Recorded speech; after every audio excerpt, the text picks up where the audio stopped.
The day a billionaire put on torn boots and a dirty coat, he thought he was going undercover to test the world. But he never expected the world to test his heart. What he discovered in the cold streets would shatter his pride, expose painful truths, and change not only his fortune, but his soul. And by the end of this story, you'll understand why the richest man in the city chose to disappear, to finally become truly seen. Stay with me, because what happens in the final moments will redefine what a wealth of really means. He had everything money could buy, except the one thing he didn't know he had already lost. Jonathan Hale was a name that echoed through glass towers and marble halls, owner of Hale Industries, net worth in the billions, suits tailored in Italy, meetings scheduled by assistants who feared disappointing him. His handshake could close deals worth millions, but Jonathan hadn't smiled in years. His employees called him brilliant, his competitors called him ruthless. His late wife had once called him kind, but that was before the board meetings replaced family dinners, before ambition devoured tenderness. One evening, during a corporate gala, Jonathan overheard two junior executives whispering near the balcony. "Hey, he doesn't even know what life is like outside those penthouses," one said.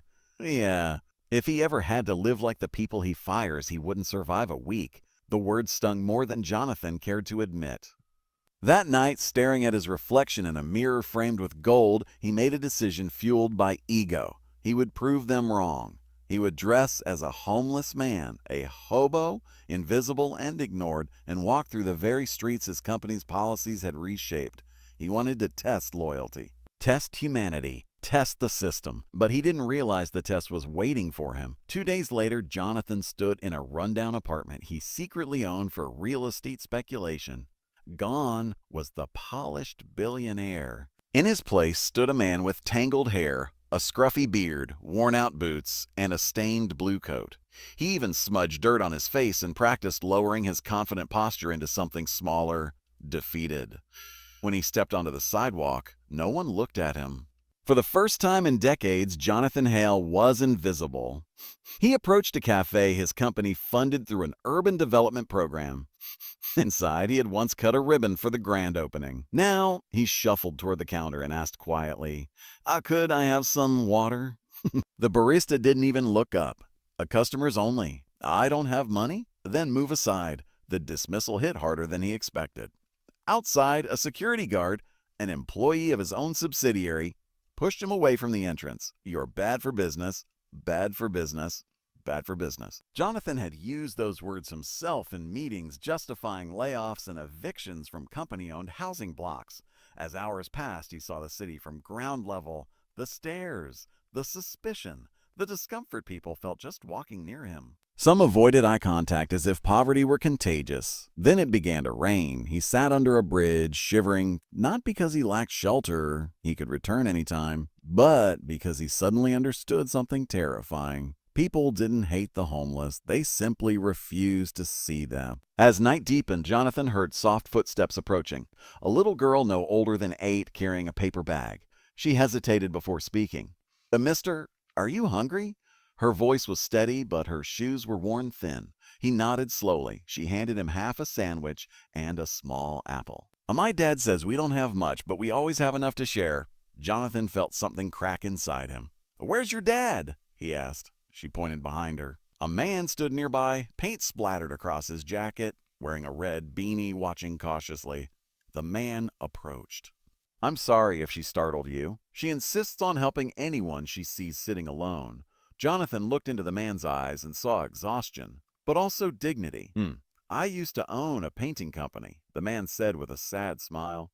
"I lost contracts when a big corporation bought out most of the developments in the area. Couldn't compete. Now I take day jobs when I can." Jonathan's chest tightened.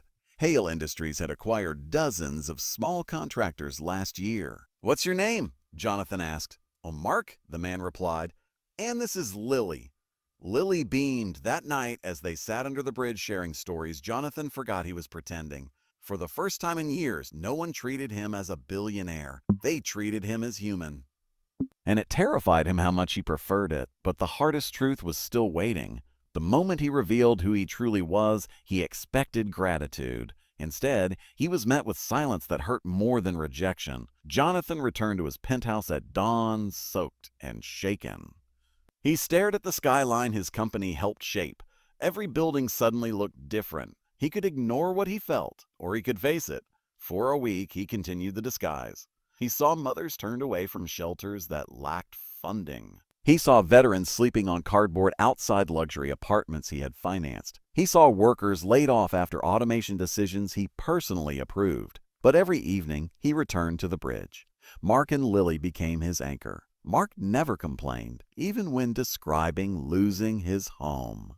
Even when admitting he sometimes skipped meals so Lily could eat. One evening, Jonathan asked, "If you could speak to the man who caused this, what would you say?" Mark thought for a long time. "I'd say I don't hate him," he replied quietly. "I'd just ask him to look us in the eyes before making decisions." That sentence echoed in Jonathan's mind like thunder. Look us in the eyes. The next day, Jonathan summoned his board of directors. They were stunned to see their CEO enter wearing simple clothes, clean but no longer the armor of wealth. He proposed a radical restructuring, affordable housing initiatives funded directly by executive bonuses, reinstating contracts with small local businesses, establishing shelters and unused corporate properties, the board protested. "This will cost millions," Jonathan replied calmly. "It will cost us less than losing our humanity." He personally sought out Mark and Lily, this time in a tailored suit, but without security, without spectacle. Mark froze when he recognized him from news articles displayed in storefront windows. Mark whispered. "Yes," Jonathan said softly. "I am the man." Lily looked confused. "The man who what?" Jonathan knelt to her level. "The man who forgot to see people." The man who forgot to see people. He explained everything. The disguise, the nights under the bridge, the changes he was making. He expected anger. Instead, Mark's voice trembled. "Why?" Jonathan swallowed hard. "That's because you fed me when you had almost nothing. Because your daughter showed me more wealth in one sandwich than I've seen in my entire fortune." Months passed. Mark's painting company was reinstated with fair contracts. Not as charity, but as partnership. Jonathan made sure of that. Affordable housing projects began construction. In every quarter, Jonathan personally volunteered, without cameras, without headlines. One evening, he returned to the bridge, not in disguise, but in humility. He sat quietly beside Mark as the sun set. "You know," Mark said, smiling slightly, "you didn't have to dress up as a hobo to change."